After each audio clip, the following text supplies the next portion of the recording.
National Economic Report of Bermuda 2024. Thank you. The second is in the name of the Minister of Tourism, Transport, and Culture and Sport. Mr. Darrell. Thank you, Mr. Speaker.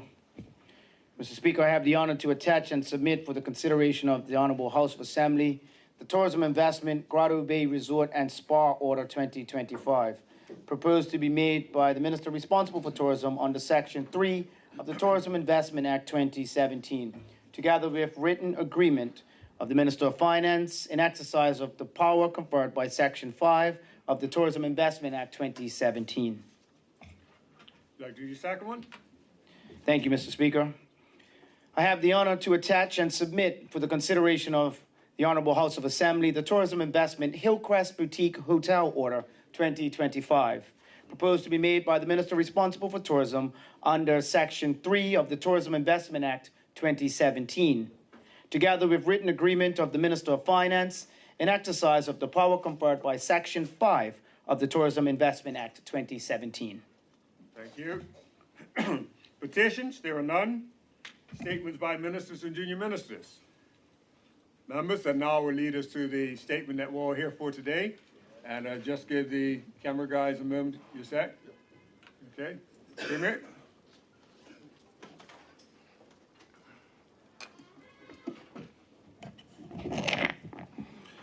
Thank you, Mr. Speaker.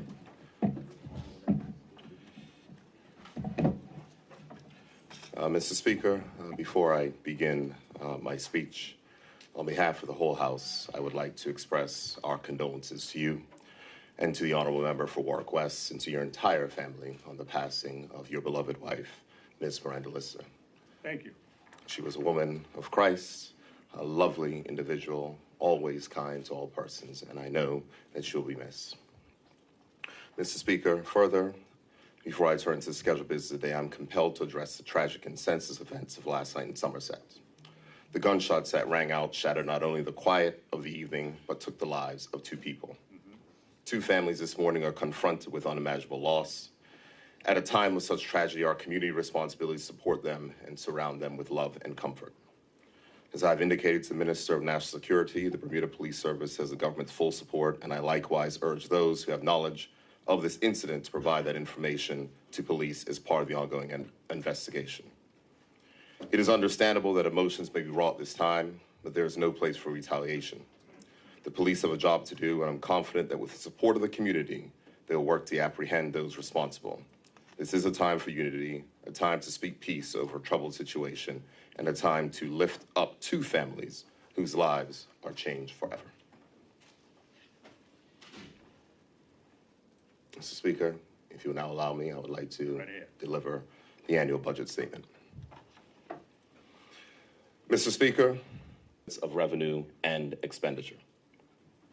This, Mr. Speaker, is the first budget of this new parliamentary term, delivered after the Progressive Labor Party earned a fresh mandate from the people of Bermuda on the 18th of February, 2025. But today is more than a routine exercise. And in my remarks, I plan to share with honorable members and every person living in Bermuda the good fiscal news that impacts all of us who call Bermuda home. Mr. Speaker, we deliver this budget reflecting on where we were just 5 years ago and how far we have come. On the 2nd of May, 2020, the COVID-19 shelter-in-place order was lifted. Our country was emerging from lockdown, shaken by a global pandemic that threatened every institution, every household, and every person who calls Bermuda home. In that fragile moment, this government made a promise to rebuild Bermuda with Bermudians at heart, to chart an ambitious recovery, and to do so not with austerity, but with investment in our people. We committed to an economic recovery plan informed by the best minds in Bermuda. We stuck to that plan, and today we stand here with the results. 4 consecutive years of strong GDP growth. Record numbers of persons and Bermudians employed in international business. the lowest unemployment in 50 years, record investments in affordable housing, and the renovation of our largest hotel, Fairmont Southampton, now underway. And yes, Mr. Speaker, a balanced budget. Mr. Speaker, these are not political talking points. These are facts. They are the result of hard choices, clear leadership, and a focus on rebuilding Bermuda with Bermudians at heart. Gone are the days of persistent deficits. Yes, we still carry debt, but now, for the first time in a generation, we are positioned to repay that debt, build up our reserves, and make investments for the future amidst a time of global uncertainty. Mr. Speaker, this is the 8th budget of this progressive Labor Party government since returning to office in 2017. And through hurricanes, economic headwinds, and a once-in-a-century pandemic, this government has stayed true to its mission: fairness, opportunity, and dignity for all Bermudians. This mission is why we cut payroll taxes for 86% of Bermudians. It is why we froze fuel prices and slashed energy taxes to protect household budgets. It is why we invested in our children through education reform and in our seniors through stronger expansion of SID repeatedly. And we have prevailed. We stood firm in the face of new economic subsidy requirements that threaten our international business sector. We remain resilient in the face of 40-year high global inflation that increased prices everywhere. Each time this government has responded, not with fear, but with action. And each time, Bermuda came out stronger and Bermudians were protected. Now, Mr. Speaker, we face new global tests. The post-war global order that has underpinned our economy for the last 80 years is shifting. Historic alliances are being strained. Trust in democratic institutions is under attack. Even the ideals of free trade and liberal democracy are being questioned in global capitals once thought unshakable. And through it all, misinformation spreads faster than facts, leaving citizens around the world fearful, divided, and distrustful. These are serious times, Mr. Speaker, and serious times demand leadership that is focused on ensuring that Bermudians are at the center of all that we do. As we debate this budget in the weeks ahead, many of them have also shown that Bermuda has always been resilient. Global headlines may have many worried, but the work of governance is to ensure that we are prepared for whatever may come our way. Mr. Speaker, this budget sets the course for the next stage of our island's journey. It supports growth. It protects the vulnerable. It invests in education, healthcare, and infrastructure. And it does all this while building a budget surplus to repay our debts and prepare for whatever may lie ahead.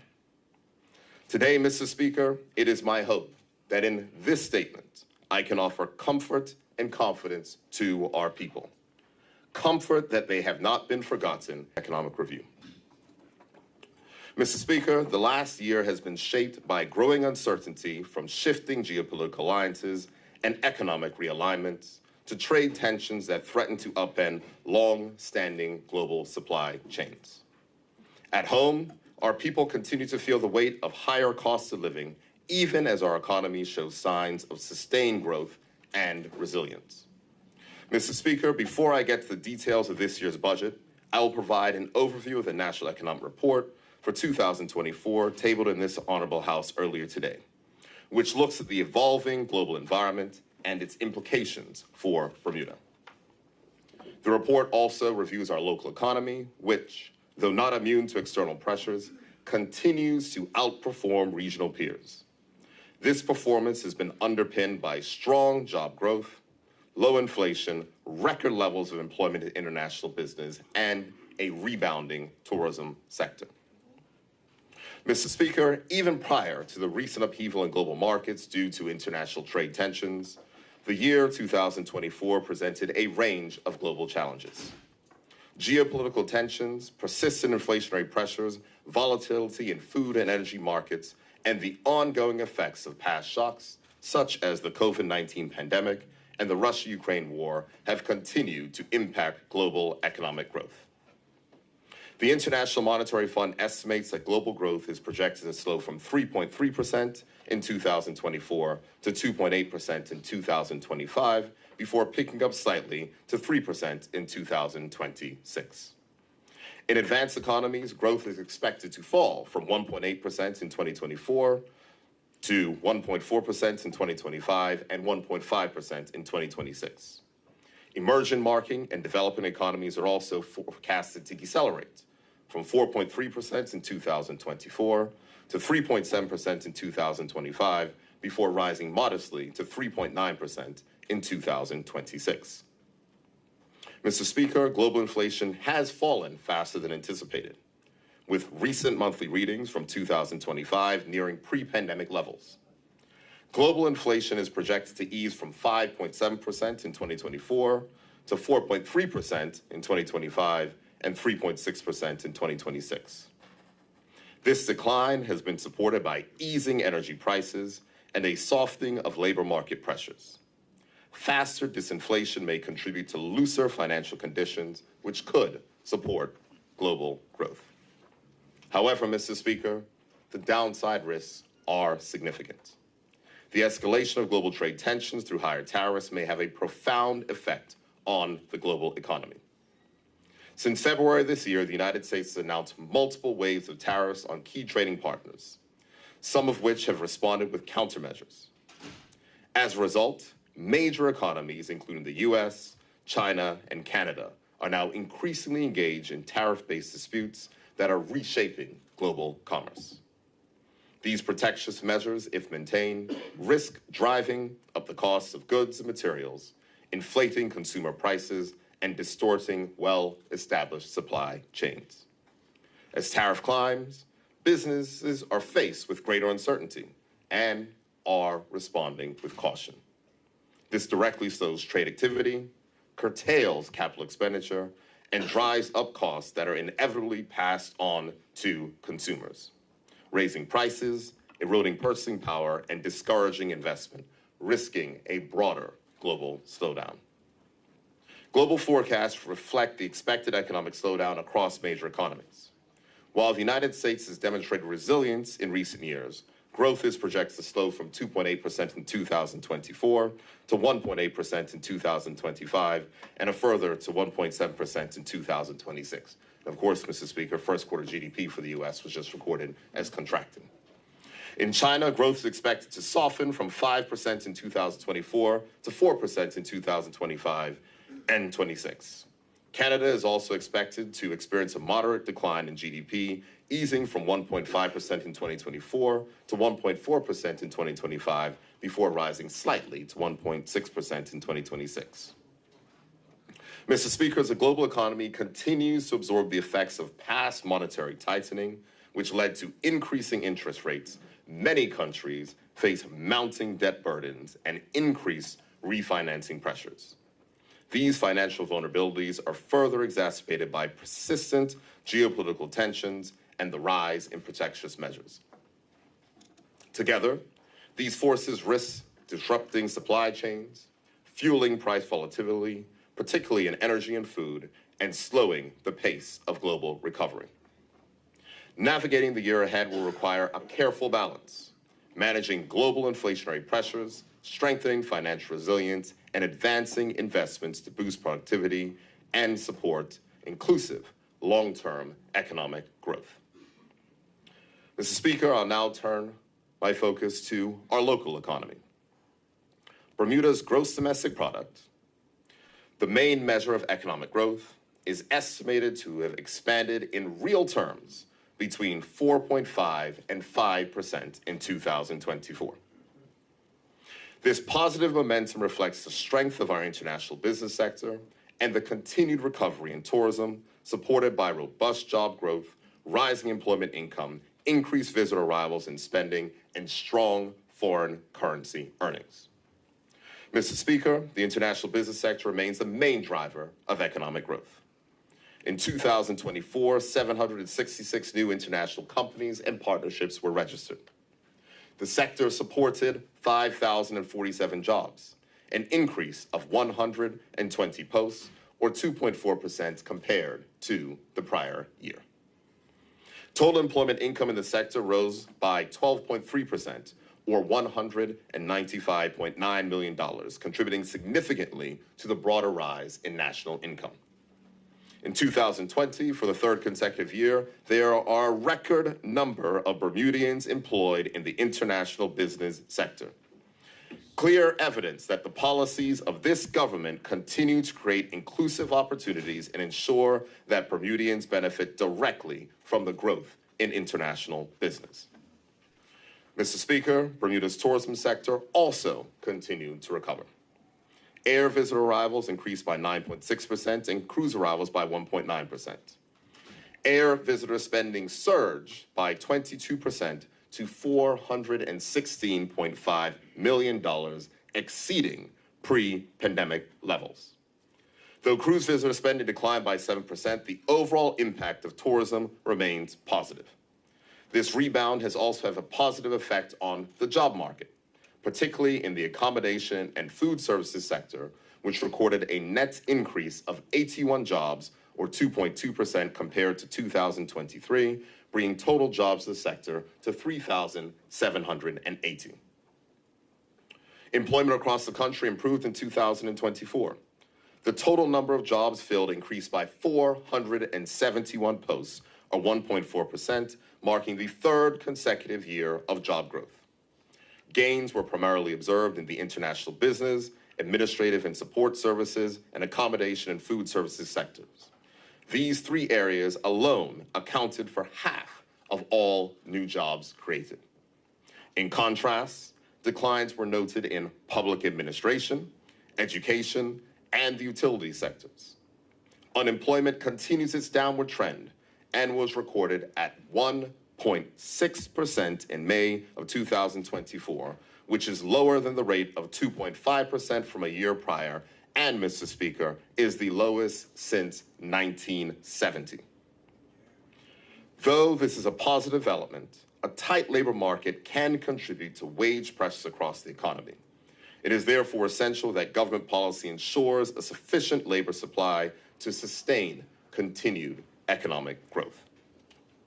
Employment income, one of the primary drivers of household consumption, grew by 8%, or $326 million, totaling $4.39 billion in 2024. This growth contributed to a rise in personal consumption, which stood at $4.1 billion, reflecting a 2.9% increase. Total gross turnover in the retail sector was estimated at $1.27 billion, an increase of 2.7% compared to 2023. Mr. Speaker, turning to the construction sector, the value of new projects started fell by 18.2% to $167.4 million. However, residential construction remained a bright spot, with a 50.7% increase in completed dwelling units, particularly two-bedroom and studio apartments. The total estimated value of work put in place remained relatively stable at $108.6 million. It is vital that the government streamline planning process to ensure that more projects can commence to support growth in the construction sector in years to come. Mr. Speaker, inflation eased in 2024, averaging 1.9% compared to 3.3% in 2023. Declines in transport and foreign travel costs helped to keep overall inflation lower, despite sectoral increases in fuel, food, and rent. While inflation has fallen, Bermuda's external position remains strong. The current account surplus rose to $1.69 billion in 2024 from $1.36 billion in 2023, representing 18.8% of GDP. This was driven by increased employee compensation, higher business services exports, and stronger investment income. The international business sector alone generated $2.87 billion in foreign currency receipts, up 9.4% from 2023. The tourism sector contributed additional $522 million in foreign currency receipts, up 3.3% compared to 2023. Mr. Speaker, Bermuda's economic performance over the past 2 years highlights its relative strength and effective macroeconomic management compared to both advanced economies and regional peers. In 2023, Bermuda recorded real GDP growth of 4.9%, outperformed the United States at 2.9%, Canada at 1.5%, and the United Kingdom at 0.4%, and developing economies around the world, which were measured at 4.7%. In terms of inflation, Bermuda posts the lowest inflation rate among the group in 2024 at 1.9%, compared to 3% in the United States, 2.4% in Canada, 2.5% in the United Kingdom, and 7.7% in developing economies. Lower inflation in Bermuda compared to our peers can be attributed to the measures that this government has implemented to reduce taxes as a response to forward outlook remains positive. We are not immune to external risks that continue to shape the global economic environment. The recent imposition of higher tariffs between major economies, including the United States and its trading partners, may lead to increased costs in Bermuda. If realized, these added costs will place upward pressure on prices and strain business margins, constraining long-term growth. Elevated trade costs combined with high interest rates are weighing on economic activities in key partner countries, particularly the United States. Slower growth in these markets can have spillover effects on Bermuda, including reduced tourism arrivals, lower levels of foreign investment, and potential disruptions to vital supply chains. All of these risks reinforce the need for continued, prudent fiscal management to protect Bermuda's economic stability. Mr. Speaker, recent economic performance leaves the jurisdiction well-placed to meet these global headwind pressures, and external shocks do not erode the gains that we have worked so hard to achieve.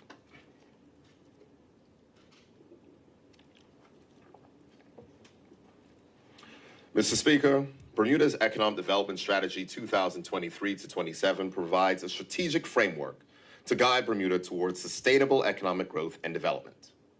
Since its launch, the Ministry of Economy and Labor has been focused on advancing key initiatives aligned with the strategy's 5 strategic priorities: retaining and expanding existing and future international businesses within Bermuda, attracting new businesses and promoting investment opportunities, fostering entrepreneurship and the development of small business, ensuring the continued execution of the Economic Recovery Plan, and investing in our people and our workforce. Mr. Speaker, I will cover some of the key highlights, but during the debates in this House in the weeks to come, the Honorable Minister of Economy and Labor will share more details on the implementation of Bermuda's economic development strategy. Mr. Speaker, under the priority of local and international business retention and expansion, important progress has been made. The Economic Development Department has completed the draft action plan for the establishment of a one-stop permitting system for maritime tourism business, which was published under Goal 4 of the Bermuda Ocean Prosperity Plan. The Bermuda Economic Development Corporation has been progressing development opportunities across Bermuda's economic empowerment zones. The Urban Development Authority is a leading body driving development investment. Interest in the EEZs received formal applications for 2 active development projects being considered under the approved residential scheme. One for a 65-unit residential development, and the second for a 28 residential unit development. This interest can be partly attributed to the government's announcement of an aggregate $50 million government guarantee to jumpstart residential development in the island's economic empowerment zones. In tourism, the calendar events for 2024 was filled with a diverse offering of events and experiences that contributed to a 15% increase in leisure air visits and a 34% increase in visitors attending sporting events. Since the beginning of 2024, 5 tourism investment orders for hotel projects have been approved, representing investor confidence in Bermuda's tourism future. Meanwhile, Bermuda continues to enhance its reputation as a global leader in fintech, supported by a robust regulatory framework for digital assets and continued international exposure at major fintech events. Technology education initiatives are continuing, supporting workforce development through grants, training programs, and annual events that highlight fintech opportunities for Bermudans. One such one is happening next week, Mr. Speaker, right here in town. Mr. Speaker, attracting new business and promoting investment continues to be a key focus. The Bermuda Business Development Agency has transitioned into an investment promotion agency with continuing outreach to attract investment. The Registrar of Companies has amended its policy to allow unrestricted mixed-use development on corporate land holdings. And in addition, revised family office legislation is being finalized and will be tabled in this session, further supporting Bermuda's efforts to attract high net worth individuals and related business opportunities. Mr. Speaker, fostering entrepreneurship and supporting the growth of small businesses is a critical part of the strategy. The Bermuda Economic Development Corporation continues to deliver results.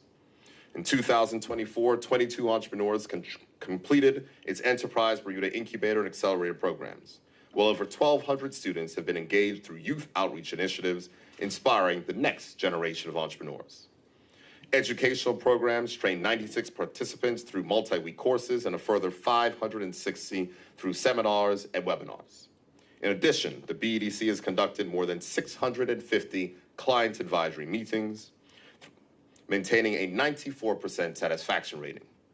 Through its Buy Bermuda e-commerce platform, 29 businesses have received direct support, helping to strengthen the digital sales capacity of local entrepreneurs. Investing in our people is at the heart of the economic development strategy.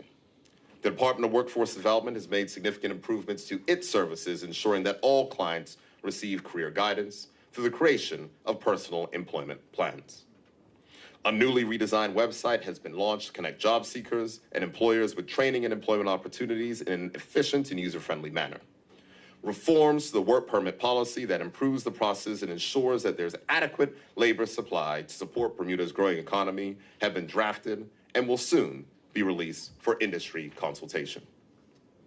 To strengthen the development of a skilled workforce, the National Certification and Apprenticeship Board has been established to further improve training and certification programs for Bermudians in trades and other high-demand sectors, ensuring that Bermudians are well prepared to take advantage of employment opportunities now and in the future.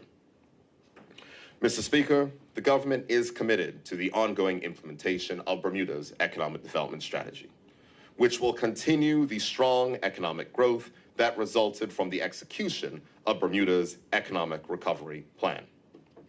This government will continue to collaborate with stakeholders and provide regular updates on the progress of this strategy to this Honorable House. Of 2017. We have seen many changes and challenges since then, especially during the recent COVID-19 pandemic. But throughout it all, we have stayed focused on improving Bermuda's economy to make life better for everyone. Speaker, for the fiscal year that ended in March 2024, total revenue was $1.176 billion, $21 million, or 1.8% more than the original estimate of $1.15 billion, and $49 million more than the prior year's revenue of $1.1 billion. This increase was mainly due to higher than expected payroll tax receipts. Payroll tax collections amounted to $537 million, to $24.5 million, or 4.8% above the original estimate of $512.5 million. Interest earned from deposits was $11.1 million, which was $10.3 million more than the original estimate of $750,000. Mr. Speaker, the total current account expenditure for fiscal year 2023-24 was $907.5 million, which is just $4.9 million, or 0.5% more than the original estimate of $972.6 million. Despite significant unbudgeted expenditure that arose throughout the year, such as the $16.3 million funding boost to the hospital, $19 million in negotiated pay increases with public sector unions, total expenditure only exceeded budget by $4.9 million, demonstrating firm budget control by the Ministry of Finance. Salaries and wages were $401.8 million, which is $8.9 million, or 2.2% less than the original estimate of $410.7 million. Government employer contributions totaled $76.6 million, which was $706,000 more than the original estimate of $75.9 million. This slight increase was due to negotiated pay awards for public officers, which required higher employer contributions to the Public Service Superannuation Fund. Capital expenditure for 2023-24 was $97.1 million, $1.1 million or 1.2% more than the original estimate of $96 million. All other expenditures amounted to $499.2 million, $13.1 million or 2.7% more than the original estimate of $486.1 million. This increase was directly related to the aforementioned additional expenditure for the Bermuda Hospitals Board and was offset by savings in other areas. Interest and guarantee management costs were $131.5 million, $1.1 million more than the original estimate of $130.4 million. Interest expense was $3 million less than forecast, while guarantee management was $4.1 million more than forecast due to expenses related to Morgan's Point and the negotiation of the Fairmont Southampton redevelopment. Mr. Speaker, when the above factors were taken into account, the consolidated fund deficit for fiscal year 2023-24 was $29.5 million, which was $14 million less than the original estimate of $43.5 million. This, Mr. Speaker, is the fourth consecutive fiscal year where the deficit has been lower than originally forecast. Mr. Speaker, before I share the estimates of revenue expenditure for this fiscal year, I would like to provide an update on the government's financial performance for fiscal year 2024-25, which ended on the 31st of March, 2025. Mr. Speaker, the latest revised forecast, which can be found on page A1 of the budget book, project total revenue for fiscal year 2024-25 of $1.248 billion, $16.1 million or 1.3% higher than the original estimate of $1.232 billion.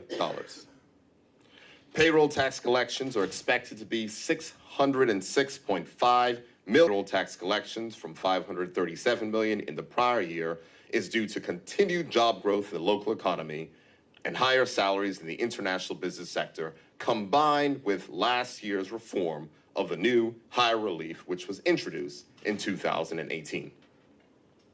Customs duty revenue is projected to be $225 million, $8 million or 3.4% below the original estimate of $233.9 million. This lower than budget result is due to the 60% reduction in taxes on Belco fuel, which was implemented in July of last year. All other receipts are projected to be $417 million, which is $2 million or 0.5% below the original estimate of $419 million. Mr. Speaker, current account expenditure is projected at $992.1 million, which, Mr. Speaker, is just $128,000 higher than the initial estimate of $992 million. This on-target expenditure has been achieved despite the mid-year review allocating $17.6 million primarily to social spending and also includes increased salaries for public sector employees due to the multi-year compensation agreement reached with public sector unions. Capital expenditure is projected to be $107.9 million.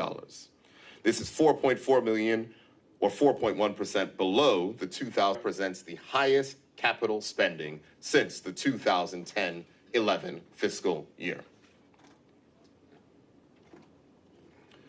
Debt service and guarantee management costs are estimated at $128.8 million, which is $1 million or 0.8% above the original estimate of $127.8 million. This amount is $2.7 million less than the prior year, a result of the $50 million in debt that was repaid in December of 2023. Mr. Speaker, during last year's budget statement, I announced that the government was expecting its first balanced budget in 21 years. At that time, there were many who said that it could not be done. Some called it electioneering. Others labeled it as a fantasy.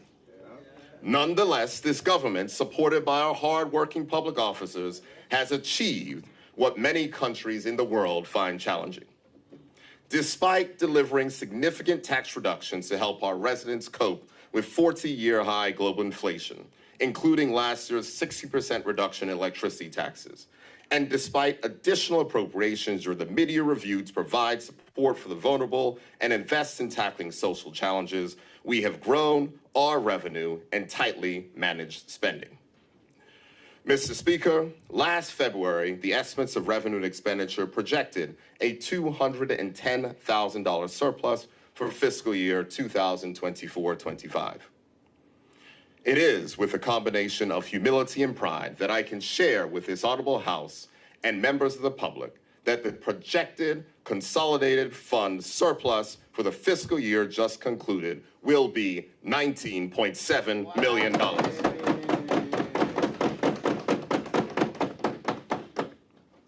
This surplus is $19.5 million more than originally estimated and represents the first consolidated, so a culmination of many years of fiscal discipline. The people of Bermuda have experienced the effects of this discipline, whether in the conditions of our roads or the state of our national infrastructure. But, Mr. Speaker, just as I declared 3 years ago that the era of austerity had come to an end, today, Mr. Speaker, I declare that the era of budget deficits has now come to an end.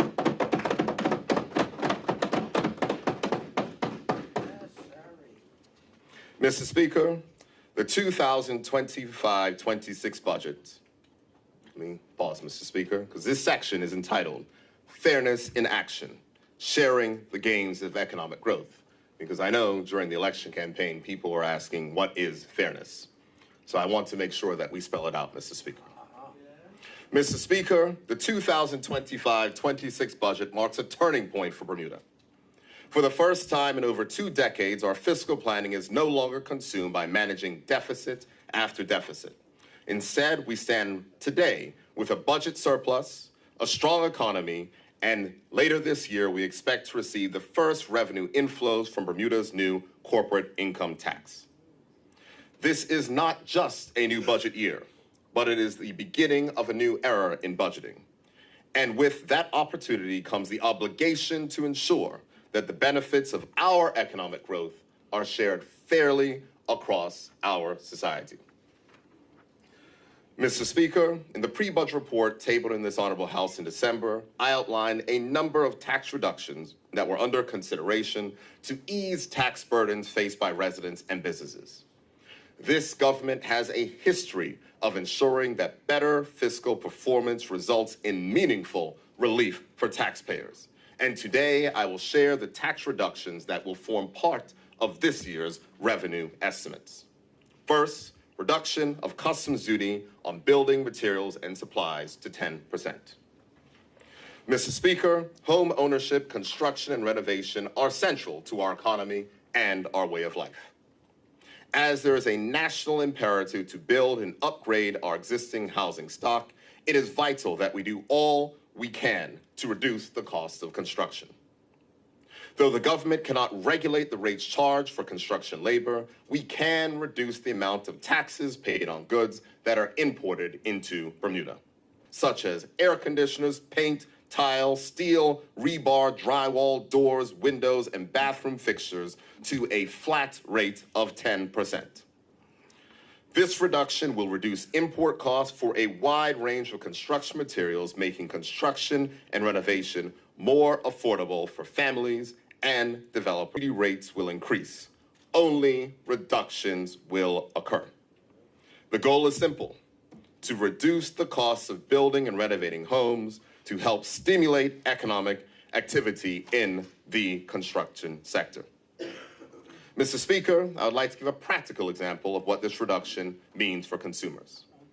Prior to these reductions, if you were looking to replace the air conditioning units in your home or business, and those units cost $4,000 to import into Bermuda, you would have paid $1,400 in customs duty charges, as the rate for air conditioners was set at 35%. With these reductions, the duty payable for these imports would only be $400, a savings of $1,000 or 71%. These duty changes will take effect from July 1st and are estimated to reduce customs duty revenue by $4.6 million. Further reduction in electricity taxes. Mr. Speaker, electricity costs remain a significant burden for households and businesses. As we understand the frustration many feel when they open their Belco bill, while the government cannot control the costs of fuel on global markets, we are doing everything within our power to lower the underlying costs that contribute to those rates. 2 years ago, the fuel duty used to generate electricity stood at 20 cents per liter, after being doubled, of course, Mr. Speaker, by the party opposite. In July 2024, we reduced that tax by 60% to 8 cents per liter. With this budget, we reduced that tax to just 4 cents per liter. The combined effect of these changes will result in an 80% reduction in electricity taxes over the last year. To date, government fuel duty relief has reduced the average monthly electricity rates by approximately 6%. The additional reduction allowed today will bring the total relief to 8%, saving the annual consumer $300 per year. This estimate is based on average residential uses, and actual savings will vary depending on consumption. This measure demonstrates the government's commitment to delivering sustained relief on energy costs. While there is more work to be done across the energy sector, this initiative ensures that our tax policy supports lower electricity costs for every household and business in Bermuda. The further reduction in duty paid in fuel will take effect from the 1st of July 2025 and is expected to reduce customs duty revenue by a further $4.2 million. Elimination of customs duty on all motor vehicle parts.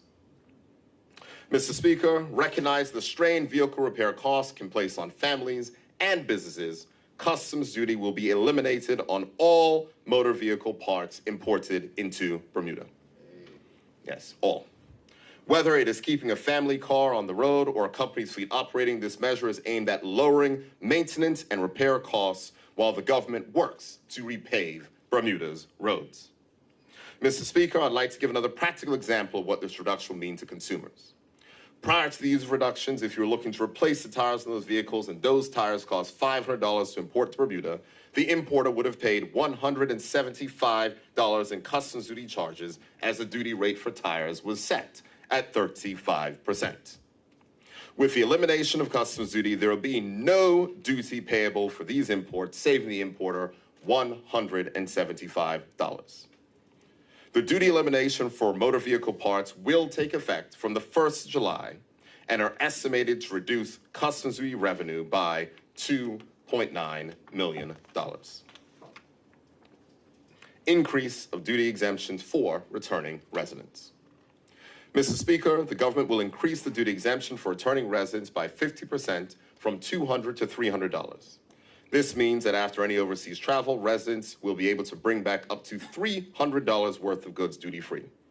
This adjustment will make it easier for families to manage travel-related expenses and provide immediate savings for residents who may shop overseas for necessities, clothing, and other goods. This rate allowance was last changed in 2012, or 13 years ago.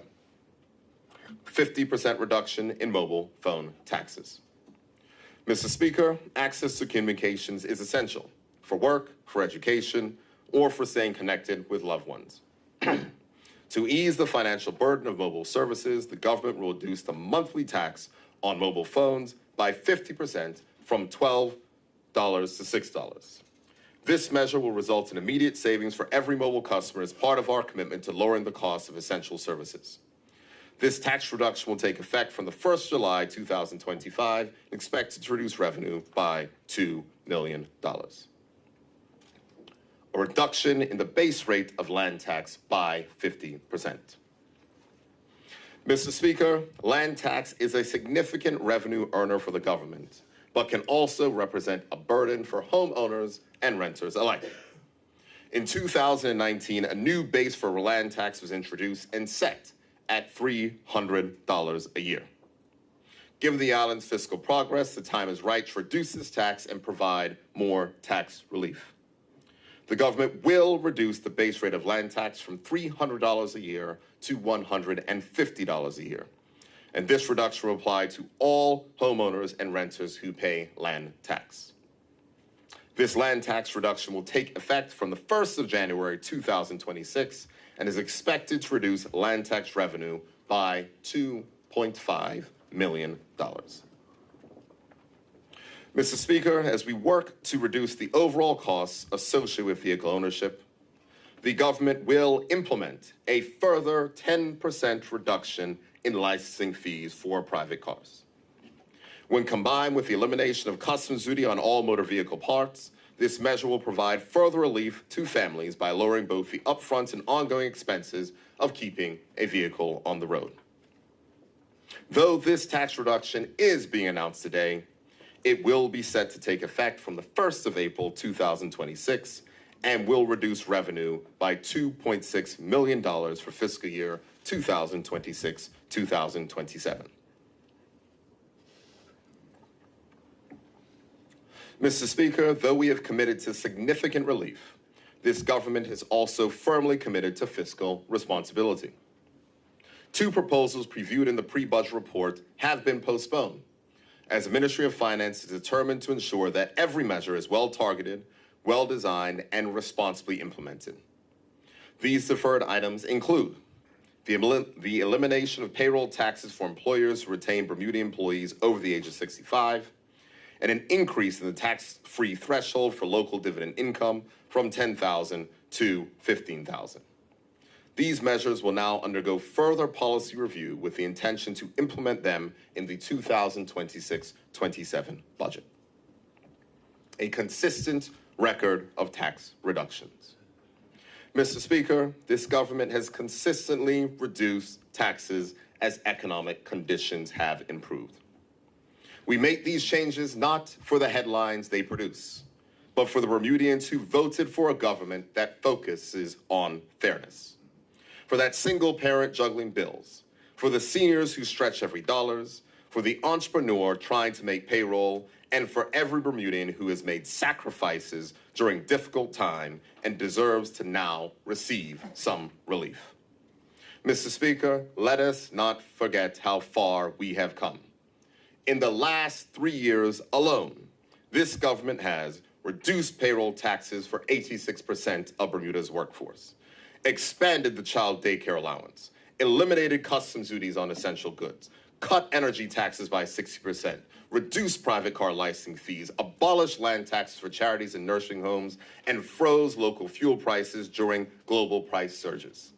And this year, Mr. Speaker, we have gone further with these changes that will save the average family of 4 about $1,000 a year. We are proud of our record and grateful for the success of our economic vision that is further relief that will help to ease financial pressures while supporting vital economic activity. Mr. Speaker, now to the numbers for this year. Mr. Speaker, 2025-26. Mr. Speaker, revenue for fiscal year 25-26 is expected to reach $1.43 billion, which is 16% or $198 million above the original estimates for fiscal year 24-25. Payroll tax receipts are projected to increase by $11 million, driven by expected job growth in the local economy.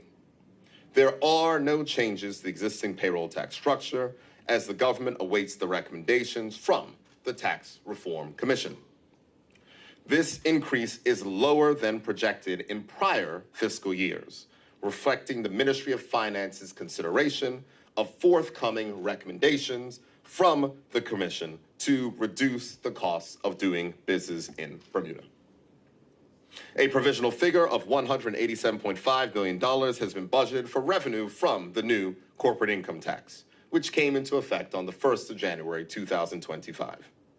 This figure aligns with the expectations that were set in last year's budget statement. Customs duty revenue is expected to decline to $200 million, representing a 5% decline compared to last year's estimates. Telecommunication receipts are also projected to fall by 11%, following the 50% reduction in monthly mobile phone taxes. The other major changes in revenue are due to lower projected receipts from cruise ships, resulting from a reduction in cruise calls during the construction works at Kings Wharf. Moving to current expenditure, Mr. Speaker.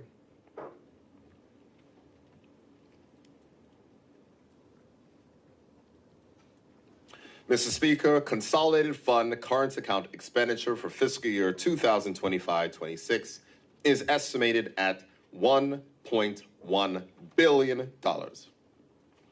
This figure represents an increase of $118 million, or 11.9%, when compared to the original estimates for fiscal year 2024-25. Now, Mr. Speaker, this figure, without context, may seem high, especially given the fiscal discipline that the government has exercised to reach a balanced budget. However, Mr. Speaker, I will share the details of these changes so that taxpayers can understand how their tax dollars are being spent. First, baseline increases to ministry budgets.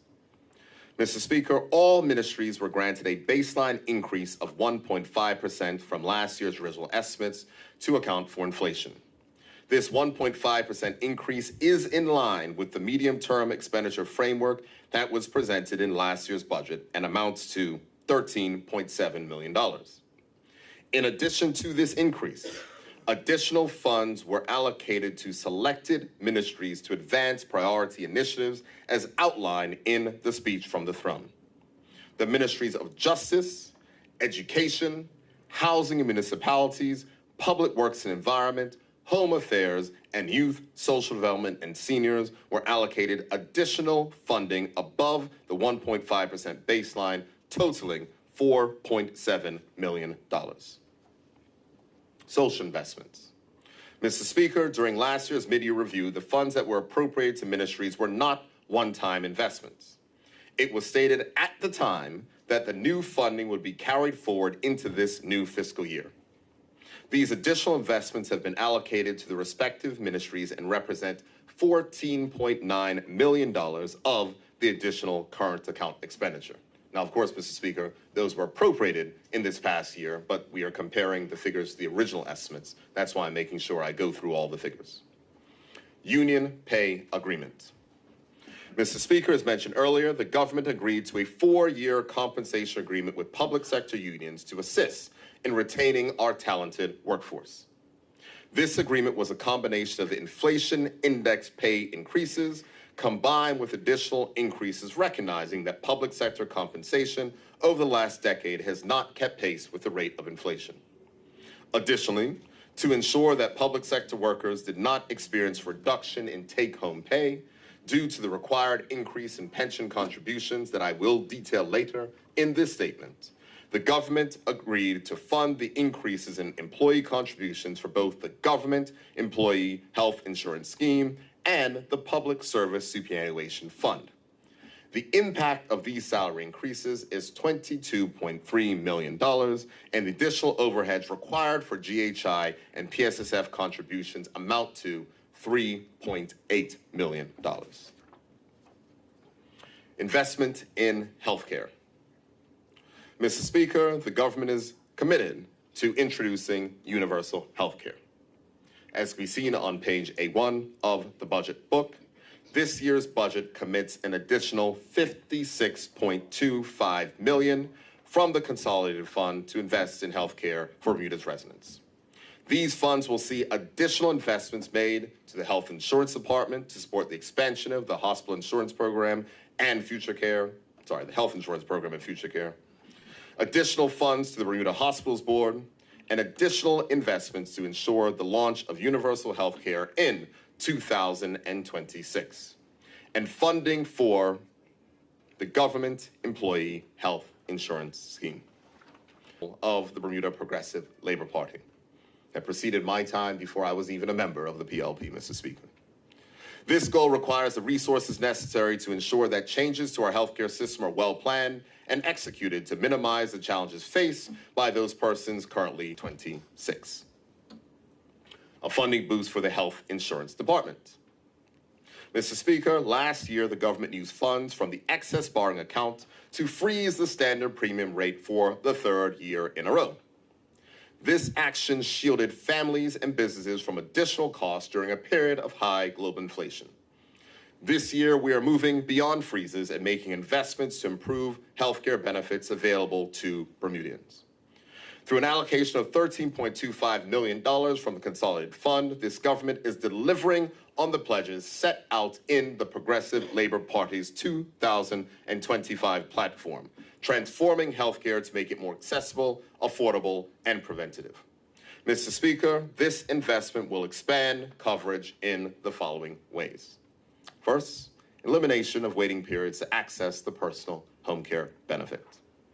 Mr. Speaker, the first one, which will be welcome news to many in Bermuda, we will eliminate the 12-month waiting period for new HIP and Future Care policy holders to access the personal home care benefit.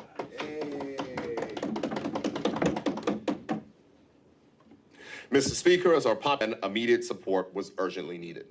That will now change.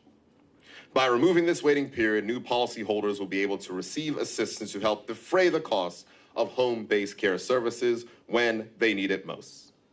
While this benefit will significantly ease the financial burden for families, it does not cover the full costs of private home care.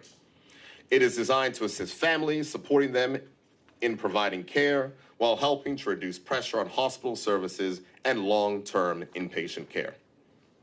This reform represents fairness in action, Mr. Speaker, helping seniors age with dignity in their own homes and providing vital support to Bermudian families who may need assistance caring for a disabled family member.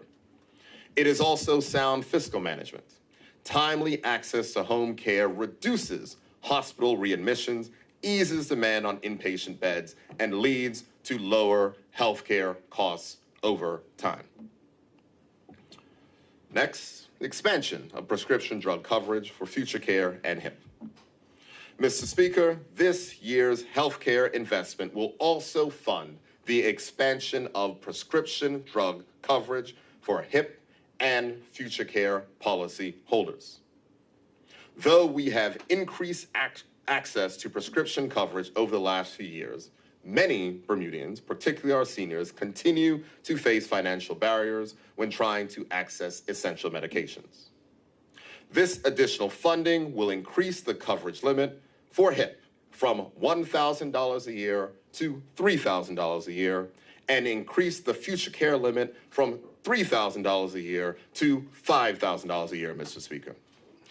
By enhancing prescription drug coverage, we'll make it easier for individuals to manage chronic conditions like diabetes, heart disease, and hypertension, leading to better health outcomes and reduce reliance on costly emergency care.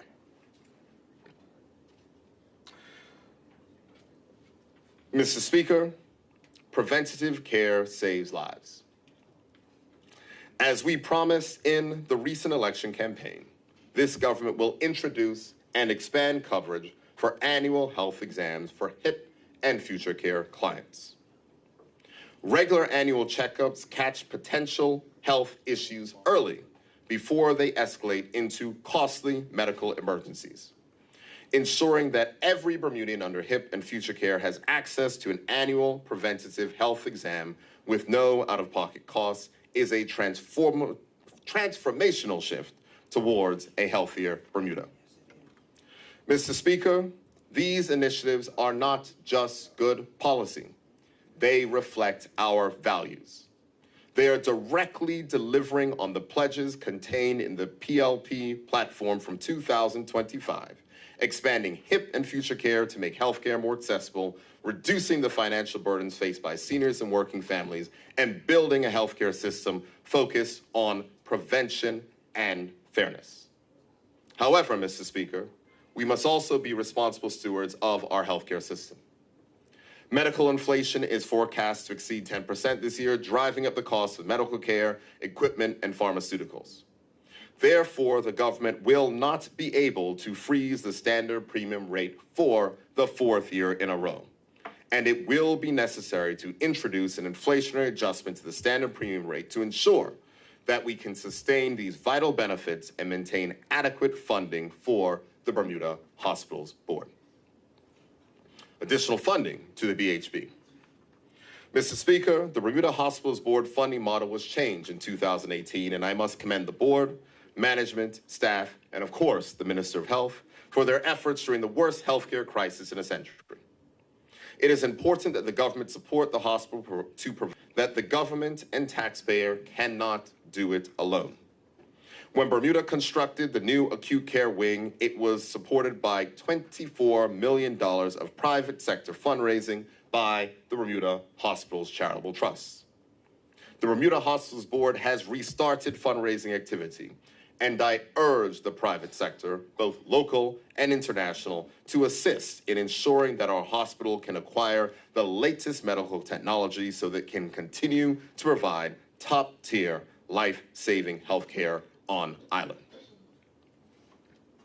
Finally, Mr. Speaker, the government employee health insurance scheme has experienced a deficit in recent years, and shortfalls in funding have been financed from the excess borrowing account. This year, these shortfalls will be funded from the consolidated fund to the amount of $18 million. This is not the full amount of the shortfall, Mr. Speaker, which is estimated at $31 million. However, GI rates will be increased for the first time since 2018 as part of the agreement with public sector employees and will be increased over the next 21 years to close this shortfall. Managing budgeted expenditures. Mr. Speaker, although this increase in current expenditure appears significant, it is necessary that the full amount of expected changes be put forward to this Honorable House in this budget. However, as recent history has shown, it is unlikely that all funds appropriated will be spent. Public service recruitment normally lags behind forecasts, particularly in a tight labor market. As recent trends have shown, salary expenses are typically 8% lower than budgeted before retroactive pay increases are included. This year's budget includes the full amount of negotiated pay increases as part of the union pay agreement. Given recent trends, the salaries budget will likely be closer to the salaries expenditure will likely be closer to $365 million or $20 million less than budget. Mr. Speaker, some may ask, if the government is not expecting to spend all of these funds, then why are they in the budget? The answer is not simple, but it is a reality of public sector budgeting. If all these funds are not appropriated, then ministries will be constrained in the resources necessary to deliver public services that taxpayers expect. Experience has shown that it is better to allow for these funds to be appropriated with the knowledge that some funds will not be spent, rather than try to reduce those funds prior to appropriation, which results in reduced service delivery. Mr. Speaker, although the government has made provision for significant additional investments in public services, healthcare, and our workforce, the expectation remains that current account expenditure will not reach the full $1.1 billion that has been estimated. And of course, any funds not spent will result in improved fiscal performance, which the government has experienced in every fiscal year since the pandemic. Now, Mr. Speaker, if I may move on to capital expenditure. Mr. Speaker, in last year's budget, the government allocated the largest investment in capital expenditure in 14 years. This fiscal year, we built on that significant investment with a provision for capital expenditure of $149.8 million. This amount would represent the largest investment in our island's infrastructure since 2008 and is an increase of $37 million compared to the 2024-25 original estimate. Investing funds for capital expenditure is essential because it lays the foundation for long-term economic growth and stability. By investing in physical and digital infrastructure, the government can improve public services, foster job creation, and improve productivity in the public sector. The most significant items of capital development in this budget include roadworks and the installation of a new asphalt plant, investments in affordable housing, upgrades to the Tynes Bay Waste Treatment Facility, capital investments for the hospital, the commencement of the replacement of Swing Bridge. Projects such as the new Agricultural Services Center, upgrades to Bermuda Aquarium Museum and Zoo, new facilities for signature schools and parish primary schools, and a new senior daycare facility are also funded, Mr. Speaker. In terms of capital acquisitions, this budget allocates a record level of funding towards critical technology and equipment upgrades across government. These investments include enhancements to government's IT infrastructure to support enhanced online services, the procurement of new buses and ferries, upgrades to information technology and equipment for public schools, the installation of speed cameras to improve road safety, advanced border security technology to protect our borders, Mr. Speaker, and new equipment for the Bermuda Fire and Rescue Service. Mr. Speaker, by investing in our infrastructure from our roads and schools to public safety and digital services, this government is ensuring that the essential services Bermudians rely on are strengthened, modernized, and also properly maintained for the future. Moving to debt service, Mr. Speaker. Debt service costs for the 2025-26 budget are projected to be $127.5 million, largely in line with last fiscal year. There are no changes in long-term debt expected during this fiscal year, and with the prospect of budget surpluses for the foreseeable future, the amount of funds required to be committed to debt service is projected to decline in future fiscal years. Mr. Speaker, to recap, revenue for fiscal year 25-26 is expected to reach $1.43 billion, or 16% more than the original estimate for 2024-25. Current account expenditure is estimated at $1.1 billion, an increase of $118 million above the original estimates for last year. The estimated current account balance before debt service is expected to be $320 million, $80 million more, or 33% than the original estimates for 2024-25. This current account balance will cover the costs of servicing our debt, projected at $127.5 million. This results in $193.1 million of funds that are available to meet capital expenditure. As I just covered, capital expenditure in fiscal year 25-26 is estimated at $149.7 million, $37 million higher than last year.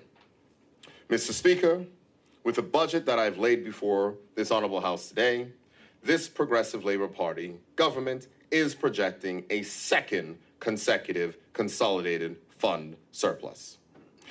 This year's surplus of $43.3 million is more than double the surplus achieved last year and places the country on an even stronger financial footing for the future. Mr. Speaker, achieving and maintaining surplus is critical to safeguard Bermuda's financial stability. Surpluses provide the fiscal space needed to respond to global challenges without increasing the burden on Bermuda's taxpayers.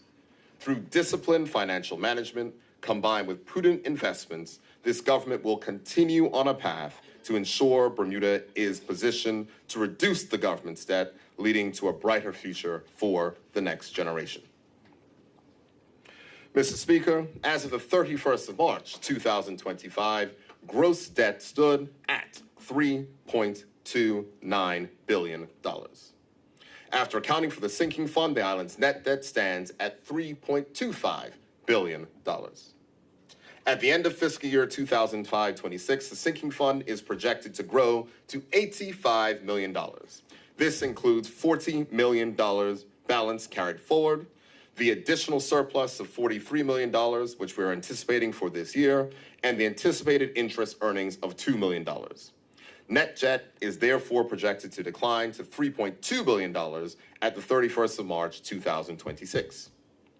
Mr. Speaker, during fiscal 26-27, the government expects to have sufficient reserves to repay at least $500 million of government debt, thereby reduce the government's gross debt by $500 million, ending the year with net debt of $2.8 billion.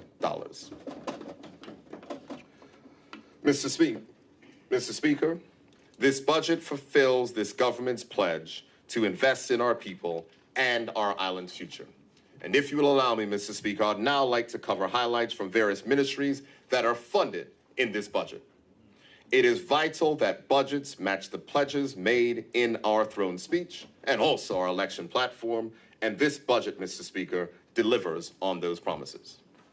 I will start with the Ministry for the Cabinet Office and Digital Innovation. Mr. Speaker, the Cabinet Office has been allocated $53.6 million, an increase of $4 million, or 8%.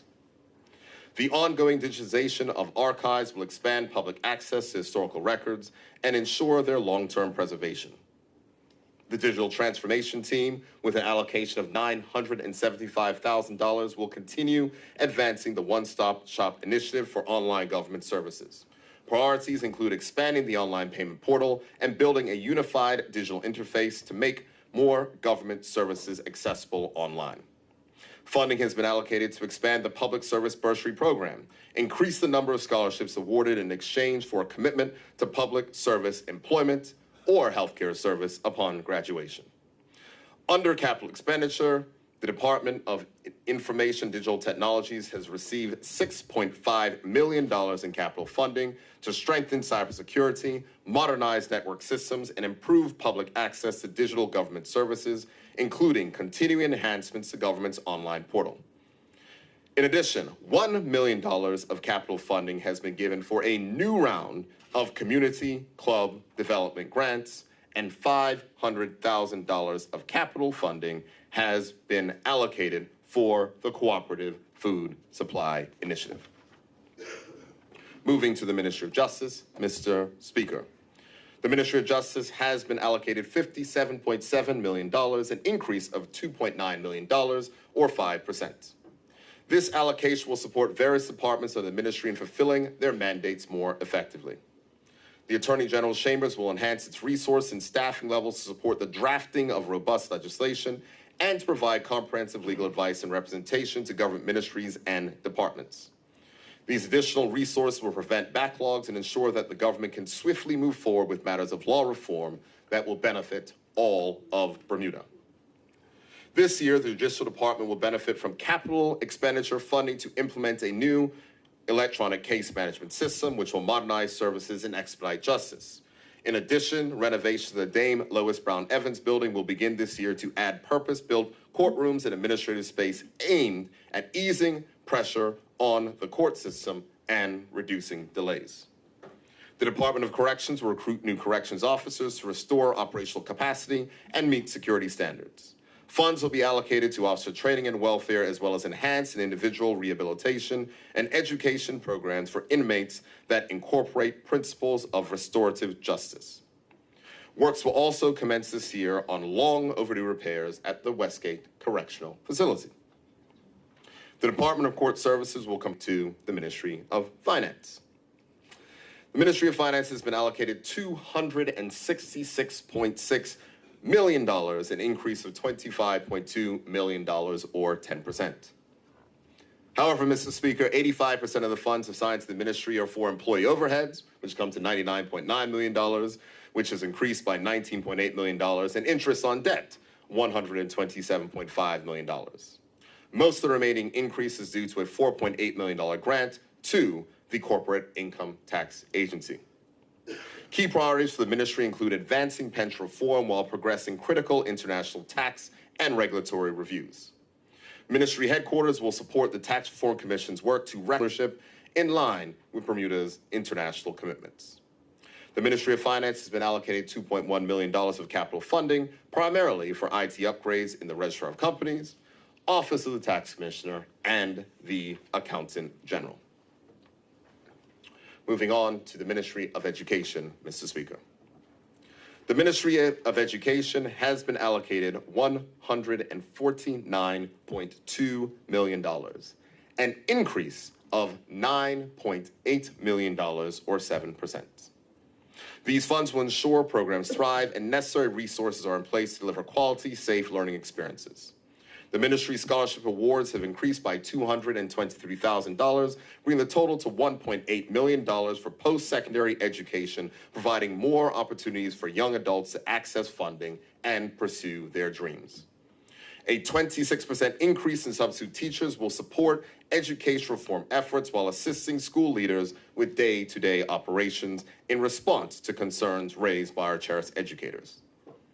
Capital funding has increased by 52% to support the infrastructure projects for the Harrington Sound and Elliott Parish Primary Schools opening in September 2025.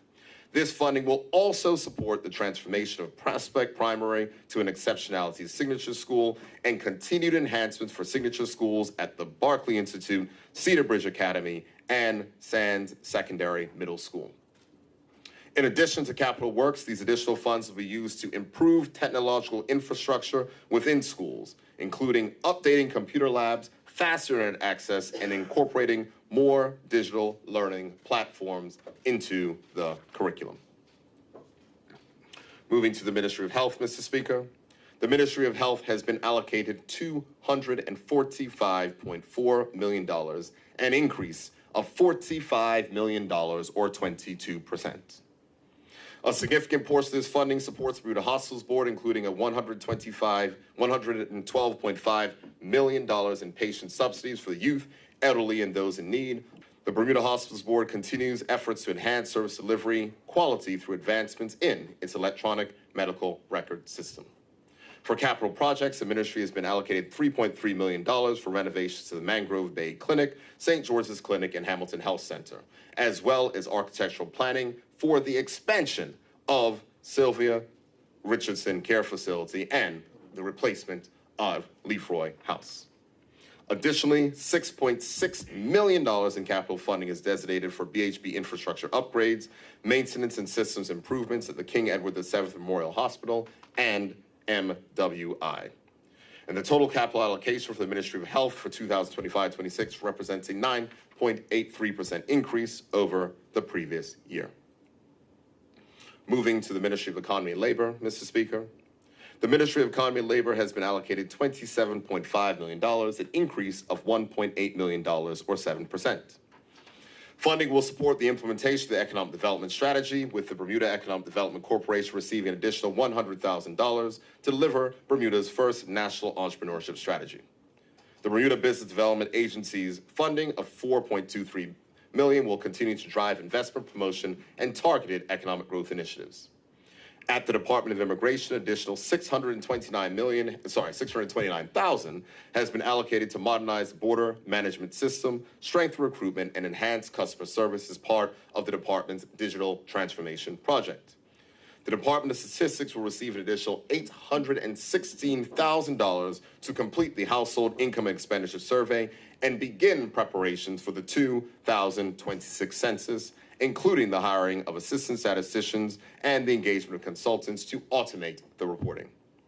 The Department of Workforce Development's allocation increased by $305,000, supporting greater access to overseas apprenticeships, local skills certifications, and job training programs that prepare Bermudians for new economic opportunities. Now, Mr. Speaker, moving to the Ministry of Public Works and Environment. Mr. Speaker, the Ministry of Public Works and Environment has been allocated $84.1 million, an increase of $4.4 million, or 6%. The government has allocated an additional $37.5 million in funding to commence the replacement of Swing Bridge, a critical link between St. George and the rest of the island. Maintaining and improving road infrastructure remains a priority, with $5 million again allocated for road pavement. Preparatory works for new asphalt plants are fully funded and underway, which will enhance the efficiency and quality of future road maintenance. To better manage stormwater and reduce flood risk, the ministry will ensure sufficient funding for modern drainage and cleaning equipment. In addition, $1 million has been allocated for the repair and restoration of large water tanks critical to the island's water supply, ensuring greater resilience during drought and periods of high demand. Environmental stewardship remains central to the work, and an additional $400,000 will support coast protection projects to combat erosion and safeguard shoreline communities. The refurbishment of Tynes Bay Waste Energy Facility continues to advance, securing Bermuda's long-term environmental health. And finally, Mr. Speaker, to promote and enhance safety and enjoyment at public beaches, the government has invested in hiring additional full-time lifeguards who will provide coverage at major beaches for the benefit of residents and visitors alike. Mr. Speaker, moving to an increase of $37 million, or 4%. $8.7 million has been allocated to strengthen Bermuda's ferry fleet, supporting the delivery of 2 new 550-passenger ferries expected by the end of the year. In addition, $404,000 has been provided to continue the rollout of the digital fare media system on the ShoreLink project, modernizing public transport payment options for residents and visitors. Capital funding of $3.5 million has also been allocated for the purchase of additional electric buses, allowing the retirement of more diesel buses, improving the reliability and environmental sustainability of Bermuda's public bus service. An increase of $274,000 for the Department of Culture will expand grants to cultural organizations, enhance Bermuda Day celebrations, and support the introduction of a new national hero to strengthen national pride and cultural heritage. The Department of Sport and Recreation has received an additional $1.6 million supporting the launch of the new Active Kids program under the National Sports Policy, salary uplifts at the National Sports Center, and expansion of summer day camps to provide more affordable recreational activities for Bermuda's youth. Moving to the Ministry of National Security. Mr. Speaker, the Ministry of National Security has been allocated a total of $126.9 million, an increase of $10.9 million, or 9%. This funding will enable departments of the ministry to fill 18 additional posts in the Bermuda Police Service, Customs, and the Cybersecurity Unit located at Ministry headquarters. The Royal Bermuda Regiment Coast Guard has been allocated funding for the impending opening of the St. David's Coast Guard Station. This station will result in Bermuda's maritime capabilities being significantly extended, particularly in the east end of Bermuda. Funding will provide for the implementation of the Uniformed Services Training Program, which aims to prepare Bermudians for careers in our uniformed services.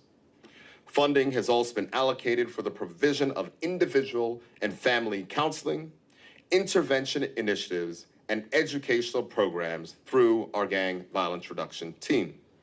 Additional funding has been allocated to community and sports organizations to support their youth programs and to enhance their security infrastructure. Capital funding in the amount of $9.3 million will cover the cost of completing the St. David's Coast Guard Station, the police headquarters project in Prospect, purchase of new fire trucks, upgrades to the public safety communication system, a scanner for customs at the Heritage Wharf in Dockyard, upgrades to police network servers, and a new building on the Hamilton docks to house the customs X-ray machine. Moving to the Ministry of Youth, Social Development, and Seniors. Mr. Speaker, the Ministry of Youth, Social Development, and Seniors has been allocated $91.2 million, an increase of $5.9 million, or 7%. Funding has been allocated to support the hiring of a project manager to lead the implementation of the National Senior Strategy as we work to improve the lives of older Bermudians. In addition, the ministry will continue the successful dementia care pilot program which is providing vital navigation and support services to seniors who are uninsured or underinsured. Recommendations from the Multi-Agency Risk Assessment Committee will be actioned with the introduction of a structured treatment program for perpetrators of domestic abuse and the hiring of a domestic abuse liaison social worker to improve response and prevention efforts. To support Bermuda's youth, funding has been allocated to fully restore staffing for the MIRRORS program. In addition, long overdue wage increases have been provided for miscellaneous staff at Bermuda's community centers, many of whom have not seen a pay adjustment in more than 15 years. Finally, an intensive family preservation program will be launched, supporting high-risk families with coordinated, immediate interventions to keep them safely together and address the root causes of instability. Capital funding will progress the new senior daycare facility at the former Gilbert Institute site in Pageant, with architectural planning now underway. This project will help provide much-needed care options for our aging population and support families caring for elderly loved ones. Moving to the Ministry of Home Affairs, Mr. Speaker. The Ministry of Home Affairs has been allocated $5.8 million, an increase of $856,000, or 17%. Consumer Affairs has rejoined the ministry headquarters, and operational funding has been increased to accommodate additional personnel to advance the throne speech initiatives, with a particular focus on energy reform and addressing cost of living concerns. The ministry will hold a cost of living summit in June focused on food and utility costs, confirming necessary legislative changes to provide economic relief and strengthen oversight across both regulated and unregulated sectors to ease cost pressures on residents and businesses. The capital budget includes funding to upgrade the IT system within the Land, Title, and Registration Department, which is expected to assist in reducing the backlog of property and title registrations.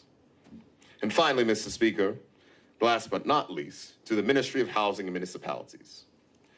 Mr. Speaker, the newly formed Ministry of Housing and Municipalities has been allocated $7.5 million, an increase of $1 million, or 15%. Capital funding to the Bermuda Housing Corporation has increased by $4.2 million, or 33%, to $17 million. These funds will continue the record investment in affordable housing made by this government and are expected to support the delivery of 30 additional affordable housing units in 2025. Funding to the ministry will support the development of a long-term affordable housing strategy in collaboration with local stakeholders. Additional funding has been provided to complete the master planning for key residential neighborhoods, including Mary Victoria Road, Alexandra Road, and Cedar Park, focusing on improvements to water and sewage infrastructure, lighting, and general home upgrades. Mr. Speaker, that concludes the ministry highlights. I will now move on to the next section, building a sustainable future for public sector pensions. Mr. Speaker, in this budget, we do more than just invest in today. We are also taking the necessary steps to ensure a secure fiscal future, and that means tackling the large, unfunded liabilities in our public sector pensions. Following extensive consultation with our union partners, the government will table amendments to the Public Service Superannuation Fund Act during this budget session, placing the PSSF on a sustainable footing for the future. These changes reflect years of careful analysis and many rounds of consultation and revision. When implemented, they will eliminate the growing unfunded liability for the PSSF, ensuring that the commitments made to current and future public service retirees can be honored. These changes will result in phased increases in the age where public sector workers will be eligible to receive a pension. Increases in contributions from 8% to 10% for most employees, and from 9.5% to 11.5% for uniform service employees. And a revision to the calculation for the reference age for retirement from the final salary to the average salary over the last 10 years. Finally, these changes, when passed, will reintroduce the annual costs of living increase for public sector retirees, which have been frozen since 2014. Mr. Speaker, while the table of this bill will represent significant progress, there is more work to be done. Mr. Speaker, with PSSF changes set to advance, the Ministry of Finance will turn our attention to the challenging task of securing the long-term sustainability of Bermuda's contributory pension fund, which underpins the social insurance benefits for more than 14,000 Bermudians. Mr. Speaker, at the outset, let me address a misconception directly. Some have wrongly claimed that the need for reform of the CPF, or even the PSSF, arises from mismanagement or misuse of funds. That is simply not true. The contributory pension fund is soundly managed, prudently invested, and regularly reviewed by actuaries. The challenges we face are demographic. Like many nations around the world, we are grappling with longer life expectancies, fewer contributors, and rising benefit demands. This is not unique to Bermuda. In the United Kingdom, the state pension age has been raised, with further increases scheduled. Barbados enacted major pension reforms in 2022 to prevent the depletion of its national insurance fund. The United States Social Security Trust Fund will be exhausted in just over a decade if changes are not made. The Bahamas, Trinidad and Tobago, the British Virgin Islands have all acknowledged similar pressures and begun their own difficult but necessary reform journeys. These realities are shared, and like others, Bermuda must take action. Mr. Speaker, the time for contemplation is over. With reforms for PSSF moving forward this year, social insurance must be reformed to reflect the realities of our time. A population living longer. A contributor base that is no longer sufficient to sustain the growing number of beneficiaries. When social insurance was put into place, Mr. Speaker, life expectancy was less than 65. Now, life expectancy is 81 years. Advances in modern medicine have extended lifespans, a welcome achievement, but one that means that the fund is now supporting more people for longer periods than it was ever designed to do. To ensure our pension system can continue as a community, we must adjust our expectations as we plan for our retirement. Why is this necessary?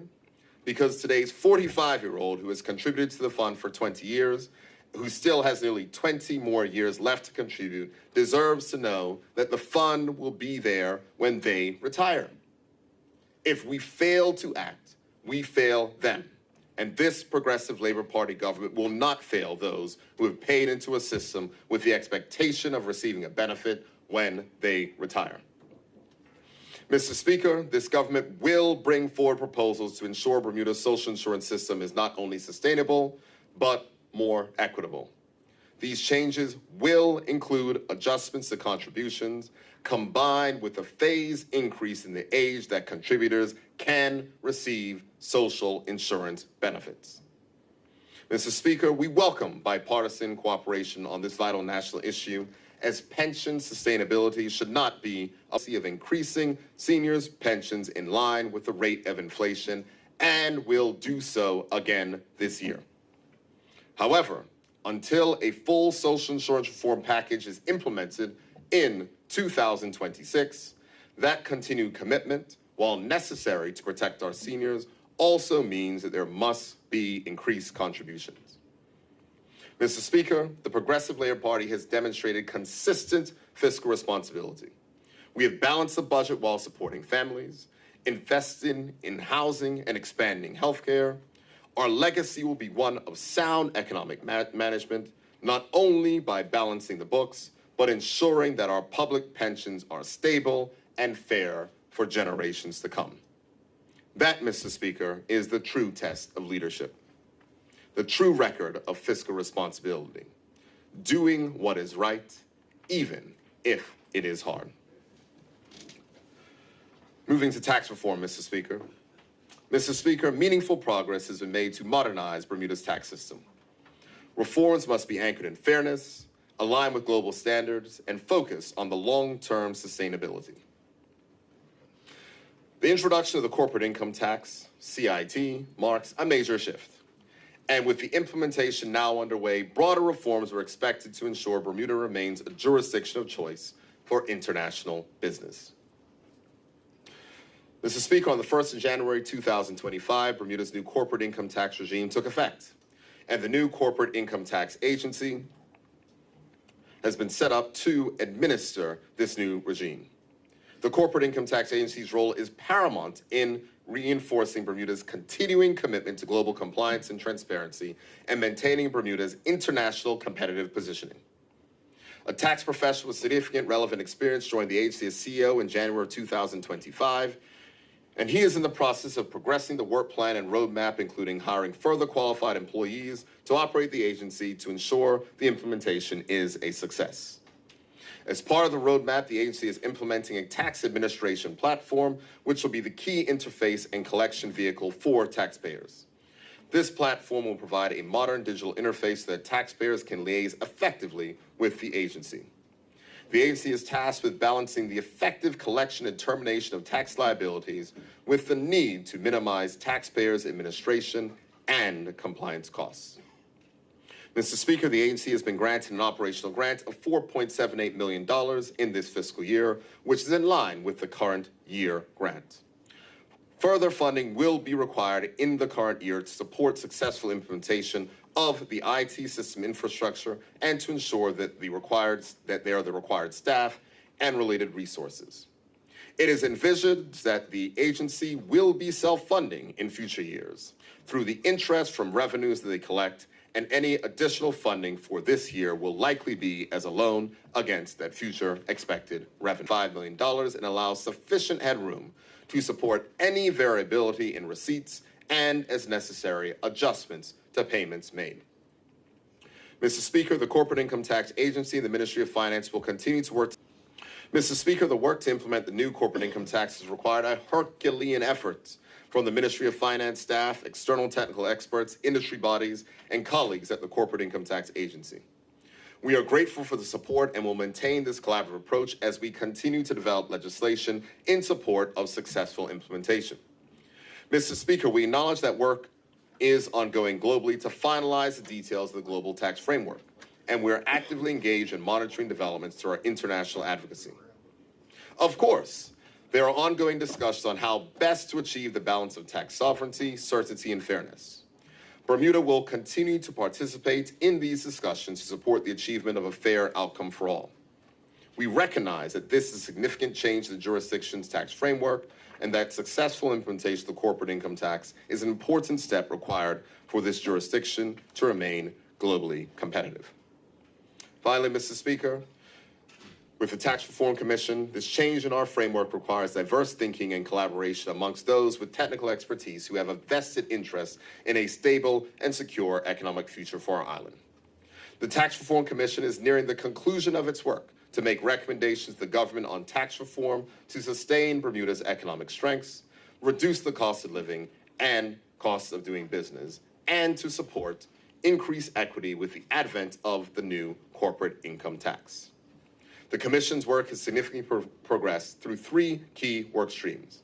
First, Mr. Speaker, they are reviewing the implications of the CIT for local and international business. They have also a broader remit to recommend a framework to encourage investment and economic activity in Bermuda through appropriate incentives. Second, the focus is on reducing the cost of living and business operation, the opportunity to assist with equity in Bermuda.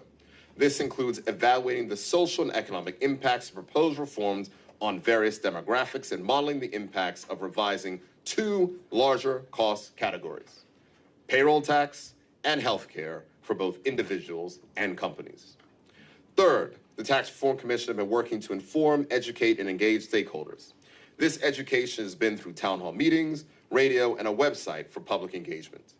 Over 30 stakeholder group meetings have been held since the start of the Tax Reform Commission's work. This listening tour has provided a strong indication of the various stakeholder preferences that the Commission will seek to address over the medium term through their recommendations. The government looks forward to receiving the report of the Tax Reform Commission in June 2025 and is committed to implementing recommendations making government work better for you. Mr. Speaker, last year, as promised in the 2024 budget statement, the government launched the red tape reduction consultation, inviting feedback from individuals, businesses, and organizations across Bermuda. This consultation closed in May 2024 and received nearly 100 submissions, reflecting a wide range of thoughtful suggestions on how to streamline processes, enhance accessibility, and make government services more efficient. Since then, we have honored that call by advancing a series of impactful enhancements grounded in the feedback we received.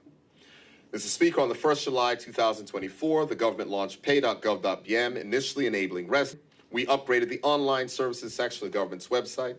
This new site offers simplified navigation, enhanced search functionality, digital application submissions, permit requests, and online payments. Additionally, in response to the public's request for more accessible services for social insurance needs, the Department of Social Insurance has enhanced its digital capabilities.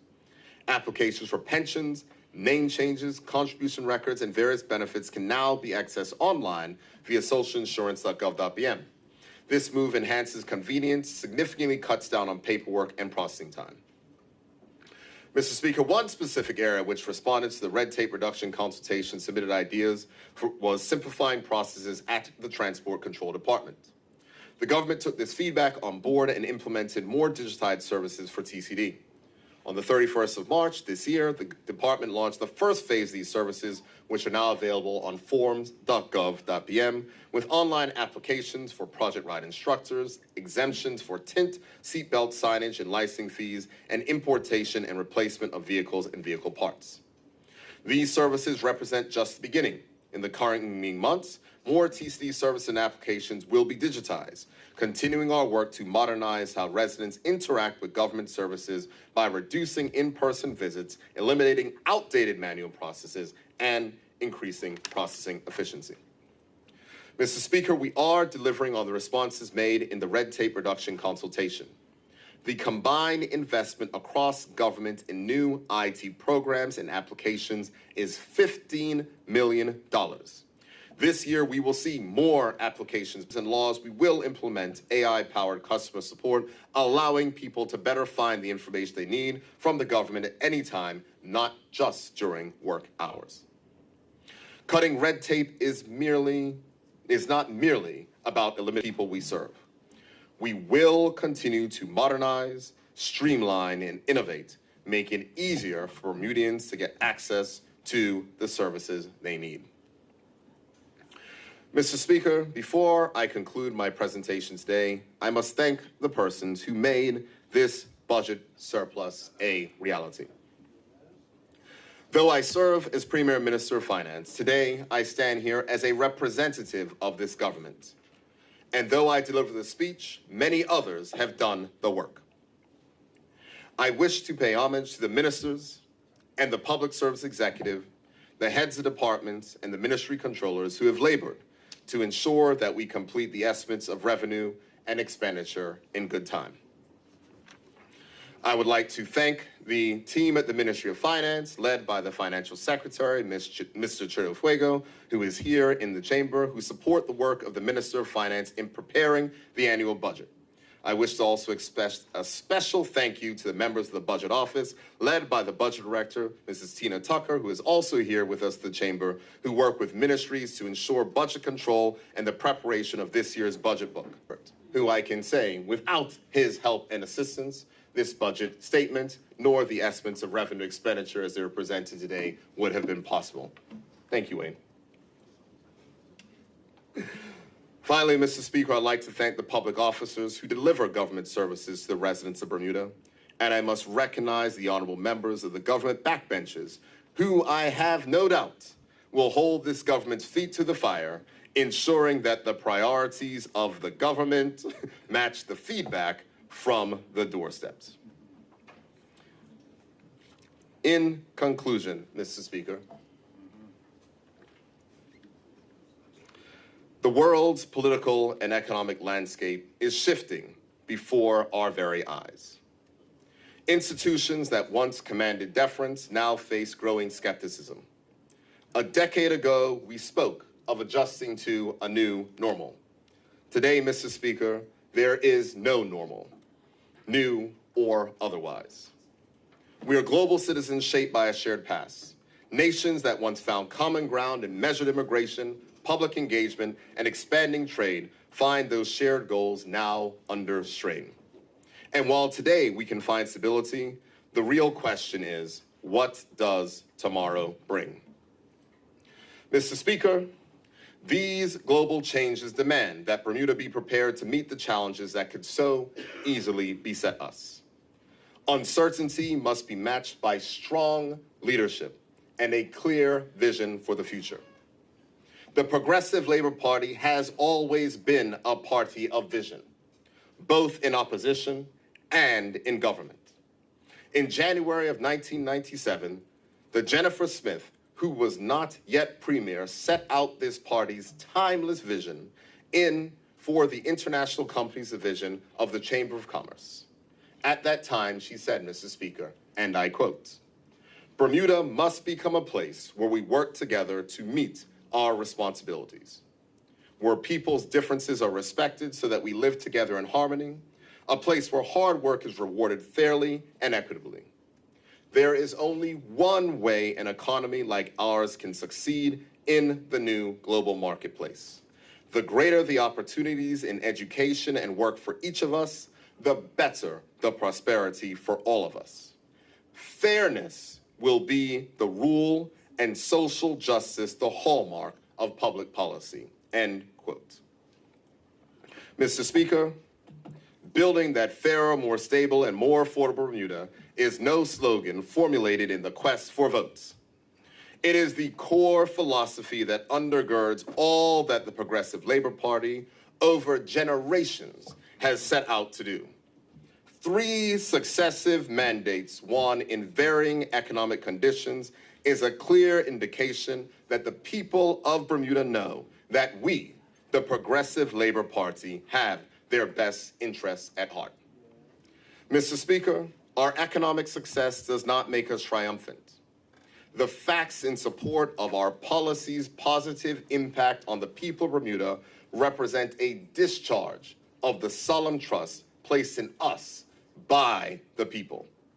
The pride in what we have achieved since 2017 is tempered by a healthy dose of humility, because we know that there is much more work to be done.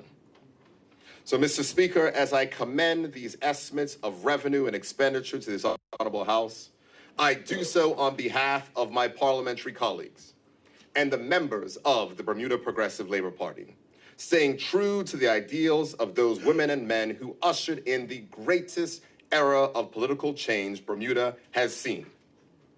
When we act together, when we lead with fairness, and when we keep our focus on what matters, the people, Bermuda and Bermudians, will always prosper. This budget further cements our determination that all should benefit from the economic success of Bermuda. And, Mr. Speaker, this budget will deliver a fairer, more stable, and affordable Bermuda for all. Thank you, Mr. Speaker.